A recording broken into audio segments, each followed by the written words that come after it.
afternoon, everybody. Good afternoon. I brought a very special guest with me today, as you can see, Secretary McMahon. So I will begin my remarks. She's going to speak, and then we'll take some questions. She'll take questions, and I'll take questions from you as well. First off, yesterday, First Lady Melania Trump and Second Lady Usha Vance traveled to Marine Corps Air Station New River in Camp Lejeune in North Carolina, where they spent the day meeting with students, educators, military families, and United States Marines. Both the First Lady and Second Lady were grateful for the warm welcome and remain deeply committed to supporting military families and the communities that serve our great nation. May God bless all of them.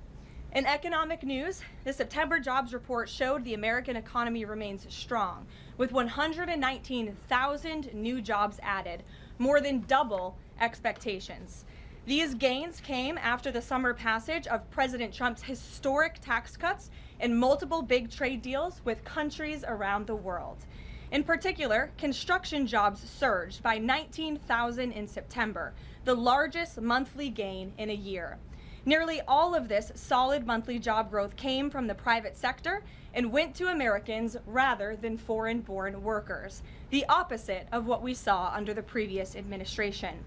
Inflation also remains under control, and wages are up by 3.8% over the year for American workers because of President Trump's pro-growth policies. In fact, real wages are on pace to increase roughly $1,200 for the average worker this year under President Trump. This is a complete reversal of the failed Biden era, when we saw inflation skyrocket to 9%. Causing private sector workers to see their wages decline by approximately $3,000. We know that Americans are still hurting from the 4-decade high inflation caused by Joe Biden and the Democrats. But President Trump is making significant progress to fix this, and he will not stop working until he solves it. As the president recently stated, he is never satisfied. For example, President Trump's policies are working to make Americans' Thanksgiving more affordable this year, from their commute to the dinner table. Nearly 100 million Americans are expected to drive next week to spend time with loved ones for the holiday. And thanks to President Trump's drill baby drill agenda, the national average price of a gallon of gas on Thanksgiving Day is projected to be at the cheapest price since the COVID pandemic in 2021. President Trump is bringing down gas prices and providing significant savings to American families at the pump. And again, we expect those prices to continue to decline. According to the American Farm Bureau Federation's annual survey, cooking Thanksgiving dinner will also cost less this year than it did last year and is down about 5% overall. The average price for a staple of the meal, a 16-pound frozen turkey, is down more than 16% from last year, which will provide critical savings for families in their budgets. President Trump's entire economic agenda is aimed at putting more money back into the pockets of hardworking Americans. That's why he signed the largest middle tax cuts in history into law, from no tax on overtime, no tax on tips, to no tax on Social Security. And according to a new study from Piper Sandler, which is out this week, tax filers can expect an extra $1,000 bump to their tax refund next year, and what could be a record-breaking tax refund season. So there is more good news to come. We know these refunds will make a huge difference for Americans to help pay down their bills and use towards life's expenses. In other news this week, President Trump took a significant step toward delivering on a core campaign promise to finally close the Department of Education. To shrink the bloated federal bureaucracy, the Department of Education just entered into new interagency agreements with 4 agencies: the Departments of Labor, Interior, Health and Human Services, and State. These agencies will now ensure the delivery of legally required programs while also refocusing them to better serve students. This common sense action brings the Trump administration much closer to finally returning education where it belongs, at the state and local level, not in Washington, D.C. The Democrats' reckless 43-day government shutdown did manage to do one valuable thing. It proved that America does not need a federal Department of Education. During the longest shutdown in history, the Department of Education furloughed 90% of its staff, and America's education system was not impacted whatsoever. Schools stayed fully open across the country. Students attended class and received normal in-person instruction, and our wonderful teachers received their paychecks uninterrupted. The Democrats' government shutdown made it painfully obvious that American families do not need the Department of Education. Since its creation in 1979 during the Carter administration, the Department of Ed has spent over $3 trillion taxpayer dollars without improving student achievement. Despite peer pupil spending having increased by more than 245% since the 1970s, math and reading scores are down in public schools. In fact, the most recent Nation's Report Card from 2024 showed that 13-year-olds' math scores are the lowest they've been in decades, and their reading scores are the lowest since testing began more than 30 years ago. It's clear that throwing more money at a broken system does not work, and that's why President Trump appointed the amazing leader behind me, our Secretary of Education, Linda McMahon, who is making these monumental changes at the direction of the president. We're very grateful to have you here today to talk about these changes and then take some questions. Hopefully folks in this room will have some questions on the very important topic of education. So please, Mrs. Secretary. Thank you. Thank you very much, Karoline. It's really a pleasure to be here with you today, and thank all of you for being here as well. My purpose here is to speak directly to the American families, not just you, but to the American families, about the work this administration is doing in education to reverse our national decline with a hard reset of our educational system. That reset was a top campaign promise from President Trump to send education back to the states and end Washington's micromanagement of education once and for all. This week we took the most decisive steps thus far to make good on this promise to you. We have linked 6 groundbreaking partnerships with other federal agencies to delegate education department programs that are redundant with existing programs at Labor, State, Interior, and HHS. These interagency agreements to cut our own bureaucratic bloat are a key step in our efforts to shift educational authority from Washington, D.C. to your state education agency, your local superintendent, your local school board, entities that are accountable to you, and we encourage parents to always be involved. Cutting federal bureaucracy is never a popular move among D.C. insiders. A chorus of anti-Trump voices have come out of the woodwork to complain that we are defunding education, harming students, or acting without a plan. This could not be further from the truth. The majority of Americans across the country handed President Trump the popular vote precisely because they have seen the brokenness of a top-down education system run by the federal government. They're painfully aware that only 3 out of 10 students can read proficiently at their grade level. They know that college students are collectively $1.7 trillion in debt, and less than half of college graduates get a job that actually uses the degree which they studied so hard to get. They see more teachers than ever before leaving the profession due to burnout, over-regulation, and lack of autonomy in the classroom. Anti-Trump voices are stirring up fear that returning education to the states is a draconian action. When Americans hear that we are shutting down the department, but given no other details, 51% oppose it. But when those same Americans are informed of our plans to preserve important elements of our work in other federal agencies and to maintain the K-12 funding that is distributed to the states, that number flips to an even greater majority at 56%. And they support returning education to the states and breaking up the bureaucracy. That's because the Department of Education is a pass-through entity. It doesn't educate a single student. The money it sends to states for education can be sent directly without waste. The Democrats' government shutdown proved that without a doubt, and I'll reiterate what you said, that the Department of Education was not necessary during the shutdown. Now, this is what I've seen already on my 50-state tour that I've embarked on. Educators are innovating in their schools. States are customizing their budgets and standards, and post-secondary institutions are planning for the economy of the future. But we're not leading them. They are informing us. That's why our final mission as a department is to fully empower states to carry the torch of our educational renaissance. Education is local. It should be overseen locally by those who best know local needs. We're not ending federal support for education. We are ending federal micromanagement and paving the way for education renewal through state reforms like school choice, the science of reading, and restoring the right priorities in higher education. President Trump promised to send education back to the states, and we're keeping that promise. America's next generation will look back on the work we've carried out, thankful for an education system that prioritizes students over bureaucracy. Thank you. Well, thank you very much, Madam Secretary, and we'll take some questions for the Secretary if you have them. Elizabeth, why don't you start? Thank you for joining us. You announced the partnership to move some functions of the Education Department to other agencies. Are you talking to members of Congress about codifying this so that it lasts beyond the administration?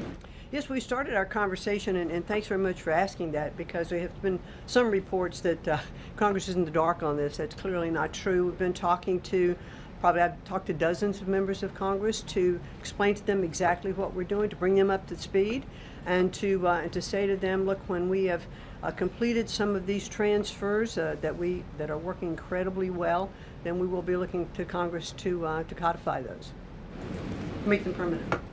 Brian. Thank you. Secretary McMahon, what is the update on the negotiations with Harvard? I know the President has publicly pointed to you as somebody who's worked on that. I think you've talked about that at length, but I'd like to understand, where are things with those negotiations with Harvard at this time?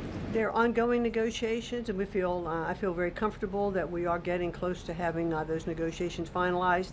It's been open door conversation all along. Deanna? Hello, Mrs. Secretary. The President recently posted about establishing a federal standard for AI. Do you know if the administration has a view on the use of AI for students in schools? And Karoline, do you know if the President personally uses AI? I don't think so. You can handle that I've never one. witnessed it, so I can't attest to that. Well, I do think AI is going to need guardrails, but I have witnessed AI firsthand. I was at the Alpha School in Austin, Texas, and the first 2 hours of every day in that school, students are learning through AI. They have their headsets on, they're in front of their screens, and the AI is really acting as like an individual tutor for those students, allowing those students that can progress faster to do that. Those who need a little catch up, it refeeds information to them. And so after those 2 hours of learning, the basics of what they're doing in their curriculum that day, then they spend the rest of the day, I mean, they have good recess and all of that time, but then they spend the rest of the day in what are called life skills, and they're actually using the information that they've learned this morning. So I've seen some AI in action that is really proving quite beneficial. Michael. Thank you, Karoline. Secretary McMahon, as the Education Department continues to pare down, can you talk about taxpayer services like charter school grants and how the department will continue to assist kids with special needs? Well, we are going to make sure that there's no interruption in getting that grant money out the door. I mean, that money is, it comes from Congress, it's appropriated by Congress, and we legally are obligated to do that. And the transitions we're starting to make, our first programs that went over to the Department of Labor, that was a few weeks ago. We actually signed the first interagency agreement, which we accomplished under the authority of the Economy Act. We transferred grants for WIOA and for the Perkins Act. And the really good news is that the Department of Labor has a much more sophisticated system, technology system and grant fulfilling system than the Department of Education does. As a matter of fact, our executive manager that went over with that group over to Labor said he would compare what the labor system is to education's like held together by bubble gum that is not connected to any other part. So we were able to get those grants out the door more smoothly, and states have actually better access for those systems than they do at the Department of Education. So that's a real bonus. Take a couple more. Carrie, go ahead. As far as the diversity, equity, and inclusion new regulations that came out from the administrations, a lot of schools, whether high school or even higher education is concerned, some of them are defying these new administration policies, even apparently according to a new report. I'm sorry, I can't hear you, but As far as the there's been a new report from the administration saying that half of medical schools are defying the administration when it comes to DEI policies. What type of action will the administration take for these schools that are defying the new DEI policies? Well, certainly the president has been very clear, and the Department of Education has taken measures to make sure that as schools are developing, their policies, or if they have open DEI offices, they're closed, or DEI regulations and rules are stripped, from their programs, and so that will continue. Great. We'll take one more. Go ahead. Thank you, Caroline. Secretary McMahon, my question is, since you said 3 out of 10 students are literate with regard to their reading capacity, would now the states help to improve those numbers since you have gone back to the states?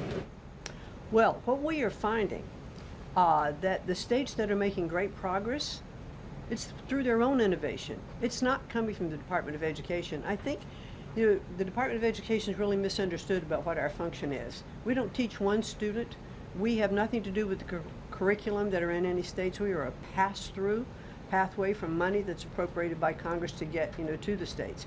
But what we have seen in those states that have taken that initiative and they are embracing the science of reading and returning that into their school programs. Louisiana has done it. Mississippi, they call it the Mississippi Miracle, because they were like, I think, bottom or next to last in reading proficiency in Mississippi, and now they're like middle of the pack, which has been a really big jump. Florida has, Iowa has, Tennessee. So, but these are innovations that are done at the state level. This is not anything we're dictating, and that's why I'm saying returning education to the states where they really are already leading in their education endeavors, and 90% of their budget they provide. The federal government only provides 8 to 10% of the budget for education, so let's make sure that that grant money that's coming from the federal government is getting in their hands as efficiently as possible and getting to students. We don't want teachers having to spend their time and money in regulatory compliance. There was one superintendent chief who said to me that they had done some calculation in their state, and that for every dollar that went into the classroom in a grant, 47 cents was spent in regulatory compliance. So let's get the money into the hands of our students and our teachers. Let's raise the level of education. The other thing I'll do, and I'll quickly wrap up for you, is this 50-state tour that I have embarked on. We've done about 14 states. We've shut down a little bit during the shutdown. But what I am doing is visiting different kinds of schools, grammar schools, middle schools, high schools, micro schools, private schools, charter schools, the whole gambit. And in the end, my goal will be, as we step away and fully deliver education back to the states, is to provide them with a best practices toolkit of all of the things that I have seen around the country to say, hey, this is working. Check with these superintendents, check with these governors. And you know what I found a little bit is governors are a little competitive, so it's kind of nice to give some of these best practices out there. It'll work because it's already working. If we leave it with the people who are closest to the students, the president believes, as do I, the best education is that's closest to the child, and parents' involvement is critical to the success. Awesome. Thank you so much. Thank you, Linda. Thank you so much. I appreciate your coming All right. today. Thanks for your great work. Whoops. And Thank you all very much. a busy lady, so we'll let her Come get on. back to work. All right. Thank you again. Well, let's get to it. You guys were so calm with her. I wish you were that calm with me. We'll kick off with our new media suite as always. Javier, why don't you start us off and then we'll get to the rest of the room. Go ahead. Thank you very much. My name is Javier Negre. I'm from Spain. I'm the owner of the biggest media platform in Hispanic politics, with brands like La Derecha Diario, Ida TV, or UH Plus, or Vicegrad in Spanish.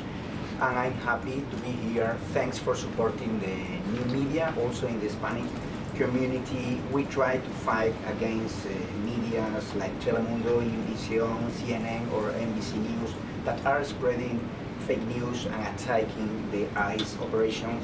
We will premiere this Sunday the Real America's Voice, the Rainy Show, the first Hispanic show against communism and woke culture that is promoted by people like George Soros to bring communism all over the world, like happened in New York. I have two questions for you, if you don't mind. In Mexico, the young people is protesting against President Sheinbaum. They think she's doing nothing against the cartels. Sheinbaum used the police to attack them, young people, kids, girls, and she's attacking journalists like me. in a country where 150 journalists have been killed in the past years. The USA legacy media is attacking President Trump for his comments about the fake news media, while they are not publishing anything about the murders of journalists in Mexico. Why do you think they stay silent about the murders of journalists in Mexico and the attacks to businessmen like Ricardo Salinas? And my second question is, Trump said he has a plan for the narco state of Venezuela. Does he have a plan for Mexico where, according to Stephen Miller, the cartels are controlling governments and territories? Sure. Well, thank you, Javier, for the question, and thank you again for being here. We're proud to have new media voices in the briefing room. As for President Sheinbaum and the president's relationship with Mexico, I will tell you that we have seen historic strides from President Sheinbaum and her administration in Mexico when it comes to cracking down on the cartels. They have been incredibly cooperative with the president's efforts at our southern border to crack down on illegal immigration and also the illegal trafficking of drugs at the southern border. Now the president is very interested in taking additional measures against the drug cartels. He's been very clear about that. He's spoken about it, and this is a promise that he made to the American public. And so his national security team is discussing these options all of the time.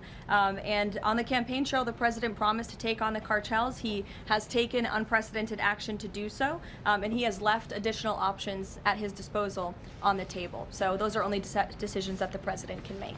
Thank you. What about the silence of the legacy media about the murders of journalists in Mexico? 150 journalists have been killed in the past years. Yeah, well, it's certainly something I wish the media would report on more, and it's something that this administration absolutely condemns. I can't speak for the media, but I can speak for the president. That's not something he wants to see. Thank you. Sure. Hi, thank you, Caroline. Is there anything that Mayor-elect Mamdani could say tomorrow that would ease the president's concerns about his future leadership in New York? Look, I don't want to speak for the president or get ahead of this meeting that we are currently working on tomorrow. As you saw, the president put out a statement tomorrow that the mayor-elect will be coming to the Oval Office, and so our teams are arranging those details. I won't get into the president's thinking on it. I think you'll all hear from him directly. I also think I will just add, it speaks volumes that tomorrow we have a communist coming to the White House, because that's who the Democrat Party elected as the mayor of the largest city in the country. I think it's very telling, but I also think it speaks to the fact that President Trump is willing to meet with anyone and talk to anyone and to try to do what's right on behalf of the American people, whether they live in blue states or red states or blue cities, in a city that's becoming much more left than I think this president ever anticipated in his many years of living in New York himself. Nancy. Thanks, Caroline. This morning, President Trump accused 6 Democratic lawmakers of seditious behavior punishable by death. Just to be clear, does the president want to execute members of Congress? No.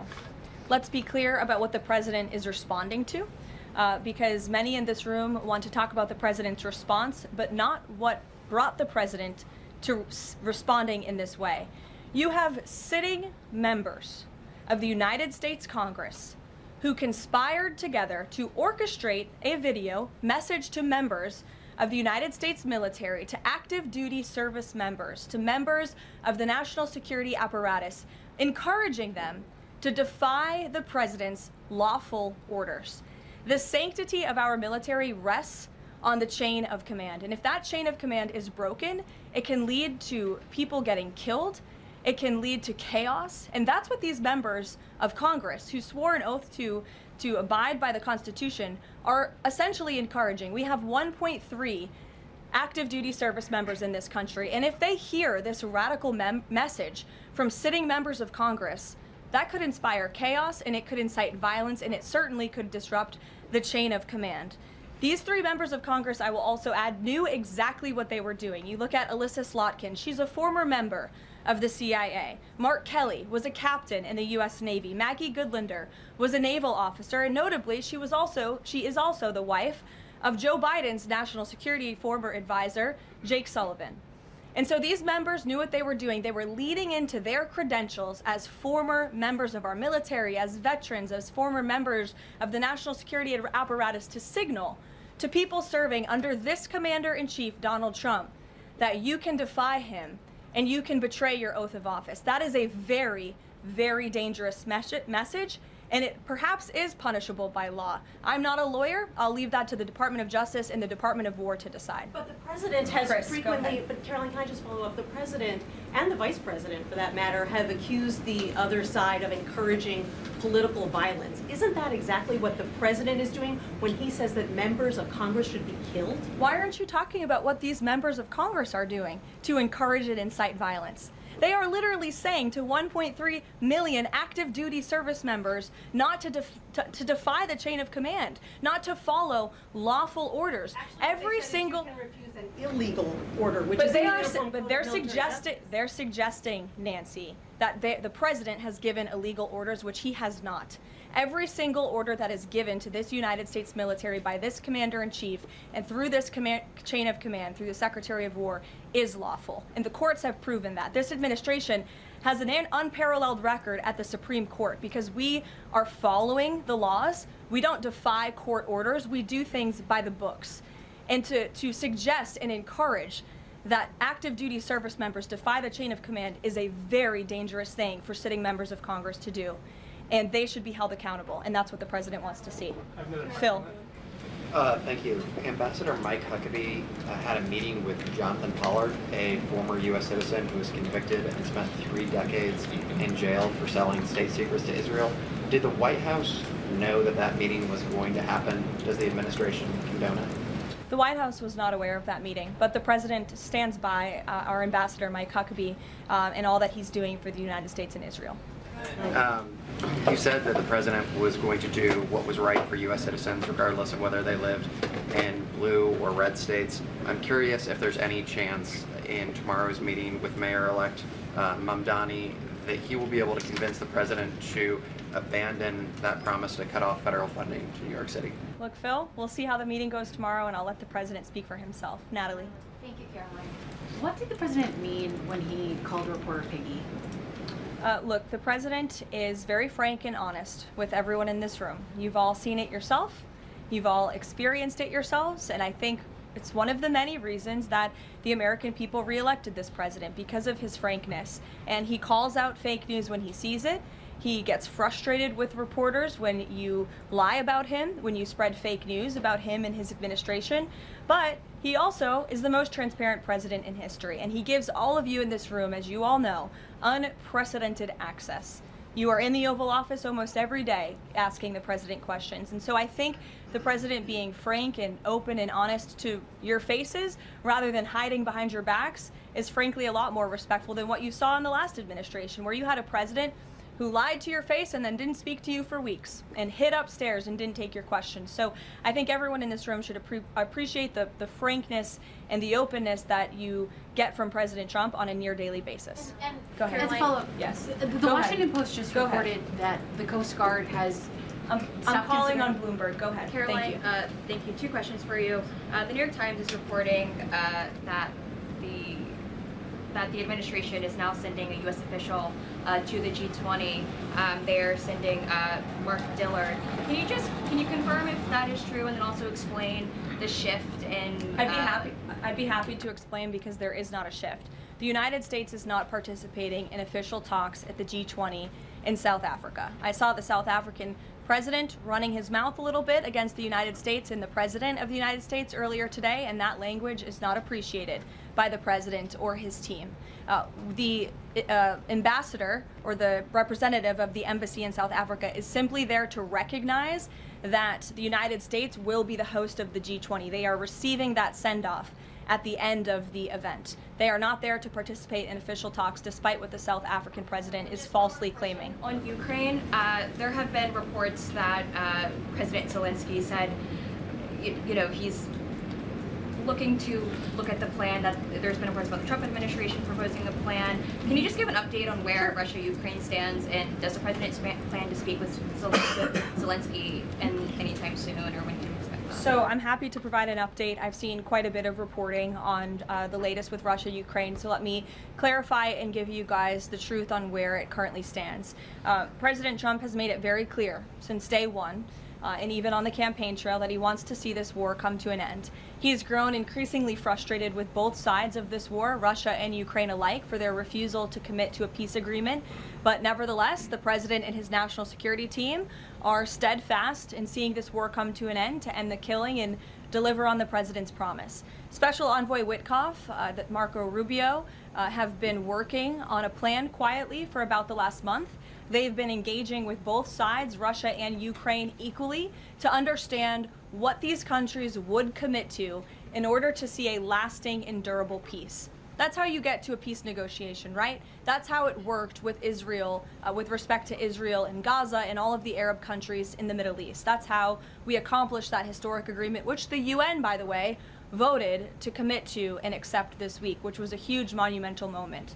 So they have been engaged with both sides, and these talks are continuing. As always, I'm not going to litigate the details of this plan as it's ongoing and it's in flux, but the president supports this plan. It's a good plan for both Russia and Ukraine, and we believe that it should be acceptable to both sides, and we're working very hard to get it done. And I'll also add, I know Secretary Driscoll did meet with President Zelensky today. We spoke with him. He was very optimistic following that meeting. And so, again, we are having good conversations with both sides with respect to ending this war. Karoline? Sure. Go ahead. Follow up on Ukraine. You said this is a good plan. So according to our sources, this proposal demands major concessions from Ukraine and doesn't demand much from Russia. So was Russia involved in drafting Your this? understanding is wrong. Have you read the full plan? You haven't. Sources said. Yes. So if you can give details, maybe. You've read reporting from one side of the war, and so I want you to understand that the administration has talked equally with both sides. You have seen President Trump engage directly with both President Putin and President Zelensky. Likewise, his national security team has as well. In fact, Special Envoy Witkoff and Secretary Rubio met with some of the Ukrainians just in the past week to discuss this very plan. And so just like you saw with respect to Israel and Gaza, we are hearing out both sides of this war to understand what can you commit to end the war. And that's ultimately how we are going to get to an agreeable solution. That's what the president has directed of his team. I know there's a lot of criticism out there and a lot of doubters, but I would just remind you of the historic success that this president and his team accomplished in the Middle East. We believe that is possible with Russia and Ukraine, and we're hoping and working very hard to achieve that. Stephen. Could you provide a little more context on what to expect tomorrow with the Mamdani meeting? Will it be in the Oval Office, or is it going to be open at least partially to the press? I don't have any more details to read out for you on the meeting quite yet, Stephen. I know it's of great interest to you and the New York Post, but we'll keep, maybe if it opens, we can commit to letting you in. Sure, go ahead. Thank you, Karoline. It came up yesterday during a confirmation hearing for the president's pick to lead the CFTC that the CFTC currently has 0 Democrat commissioners, whereas usually it's had 2 or more. Does the president plan to appoint Democrats to financial regulators like the CFTC and SEC, or does the president feel that there shouldn't be Democrat leadership at those agencies, consistent with the administration's move earlier this year to remove Democrats from the FTC and other agencies? I'm going to be completely honest. I haven't spoken to the president about the CFTC in quite some time, but I'm happy to check in with our presidential personnel office and see if there's any updates that we can provide you there. Sure. Thank you, Karoline. Last week on Fox News, President Trump said that we've had a lot of problems with the French. How would you describe the current relationship between France and the U.S.? Look, the relationship remains very strong. President Trump speaks quite frequently with Emmanuel Macron. I think they have a good working relationship, but the president is not shy to point out when he has disagreements with world leaders as well, and he's done that with respect to Mr. Macron as well. Deanna, go ahead. Karoline, there are reports that Qatar is acting as a mediator in the Ukraine peace process. Can you confirm that, and why did the president choose that country? I'm not going to get into further details other than what I previously shared, which I think was quite a bit of information. Brian? Thank you, Caroline. 2 questions. We were talking about earlier in this briefing about the president's orders. You were going back and forth about what the ad said, what it didn't say. My first question is the ad, the advertisement that the Senate Democrats were featured in. So my first question is, no matter what the order is, it could be to any administration official, military or otherwise, no matter if legal experts might think it's illegal. Does the president expect those cabinet members, administrative officials to go ahead with those orders regardless of any outside thinking or experts? The president expects his cabinet officials in the administration to follow the law and to demand accountability and hold people accountable for their dangerous rhetoric. And I would just add that if this were Republican members of Congress who were encouraging members of the military and members of our United States government to defy orders from the president and from the chain of command, this entire room would be up in arms. But instead, it is the other way around, and I think that's quite telling. I'm going to let you all go because the president, excuse me, I appreciate the encouragement this morning, but this afternoon. But President Trump is about to meet in minutes with Israeli hostages who this administration freed, and so I'm going to go up to that meeting, and you will hear more about that later. Thank you.